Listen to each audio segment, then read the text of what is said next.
రోజు క్యారెట్ తింటే డాక్టర్ దగ్గరికి వెళ్ళాల్సిన పనే లేదంటండి. క్యారెట్ తినడం వల్ల మన ఐస్ చాలా బాగా పనిచేస్తాయండి. అండ్ పింపుల్స్ రావు, డ్రై స్కిన్ ప్రాబ్లం పోతుంది. క్యారెట్ తినడం వల్ల చాలా యూజెస్ ఉన్నాయండి. క్యారెట్లో విటమిన్ ఏ పుష్కలంగా ఉంటుంది.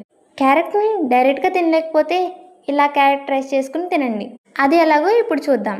ఫస్ట్ ఒక ప్యాన్ పెట్టుకుని దాంట్లో 2 టేబుల్ స్పూన్స్ ఆయిల్ పోయాలి. అండ్ ఆయిల్ హీట్ అయ్యాక దాంట్లో తాలింపు దినుసులు వేసి ఫ్రై అయిన తర్వాత చిల్లీస్, క్యారెట్ తురుము వేసి ఆయిల్ సపరేట్ అయ్యే వరకు వేయించుకోవాలి. తర్వాత తగినంత ఉప్పు, కారం, గరం మసాలా వేసి 2 మినిట్స్ ఫ్రై చేయాలి.